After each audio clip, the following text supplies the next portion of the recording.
In this video, we're going to be taking a look at an interesting asymmetrical minimalist watch that was designed in Finland by a Japanese man named Ando, and this is the AndoAndoAndo A-1 Automatic.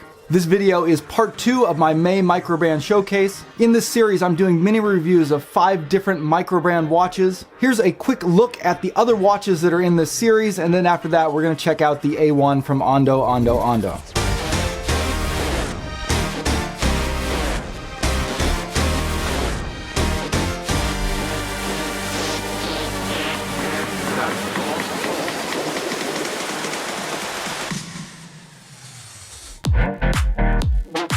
Hey guys, welcome back to Just the Watch. My name's Dave, I live in Japan, and I love to collect affordable watches. Microbrands play a huge role in the affordable watch world. They give us access to some amazing timepieces with unique designs and complications, with prices that are comparable or even lower than what a lot of the major brands offer.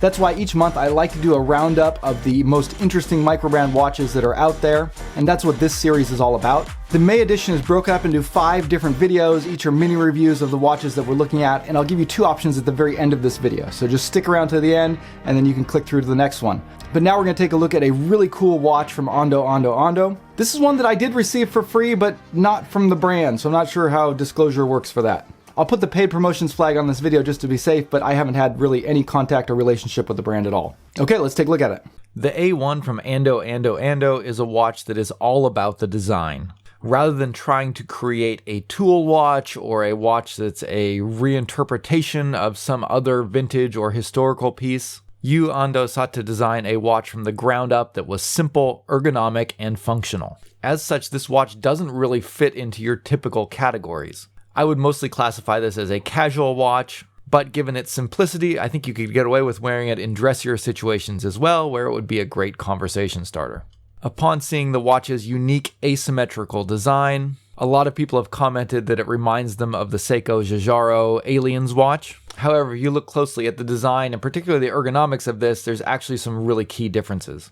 The most noticeable thing about this design is that asymmetrical case. You essentially have kind of a rectangular platform with the circular watch face off-center to the left. This gives the watch a completely flat profile on the right with kind of a bulge on the left. And while you might be tempted to think that this design was chosen purely for stylistic reasons, it was actually driven by ergonomics. This watch is designed to be worn on the left hand, where most people typically wear their watches.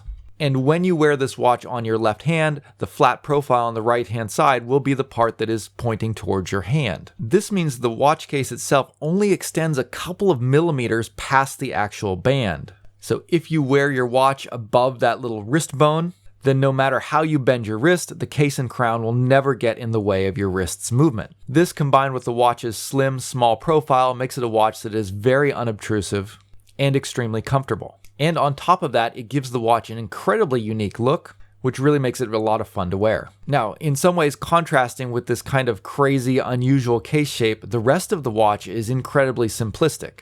In fact, the dial doesn't have any text at all, not even a logo for the brand. The case finishing is smooth and matte with no brushing or polishing, and the polished stick hands are pretty easy to read, particularly on this kind of tuxedo colorway. While the dial itself features a minimal design, they've done a lot of things with texture and depth to kind of make things more interesting. On this colorway, the dial features a matte black recessed inner circle, which is surrounded by a raised, contrasting, textured white ring. Now, I say white, but this actually has a lot of shimmer to it and almost has kind of a silvery look. And on this section of the dial, you have cutouts for the hour markers, so it's also actually a sandwich dial. These markers are filled in with C1 Swiss Superluminova, which has a very white look in the daylight, and that allows it to have just enough contrast to be legible against that kind of silvery section of the dial. Now, functionality was another design priority here, which is why they went with the NH36 automatic movement, which features both a day and date complication, as well as looming the hands and markers. Now, you might think that a watch that's going for minimalism would go without the day-date complication,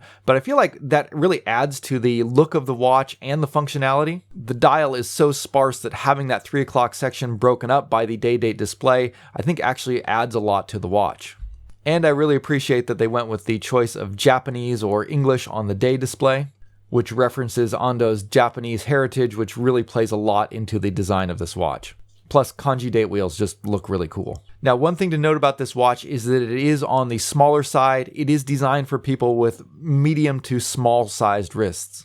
37 millimeters across is already on the small side. However, because of the asymmetrical design, it actually looks a little bit smaller than that. The round portion of the watch containing the watch face is actually only 34.5 millimeters. And so visually, I think that's closer to how this watch wears.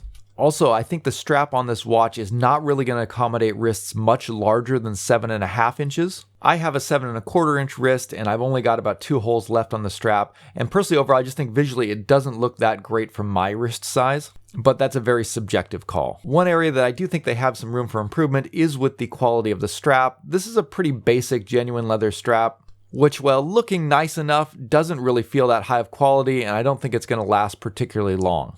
Finally, while it's nice that this watch is loomed, the loom isn't particularly impressive. The choice of C1 means that in normal lighting, you're not going to have a bluish or greenish tinge to the color. It'll be more of a stark white, and in the dark it will glow green, but not nearly as bright or as long as C3 will. You can pick this watch up from AndoAndoAndo's website for about $295. At that price, you are getting an excellent design and pretty decent specs, including that automatic movement and a sapphire crystal. It's a very unique and well-designed piece, and if it matches your personality, I think it's one that's well worth looking into. All right, now the A1 from AndoAndoAndo is available from their website. They have a lot of different colorways. All of them are limited edition, so if you're interested in picking one up, you can go get it now before they run out.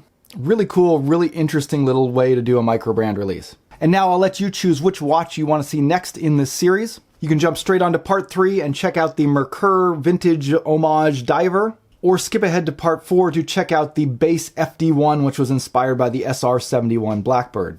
Links to all the videos in the series are also available down below in the description if you want to skip around that way. Anyway, stop listening to me talk and pick one of the videos.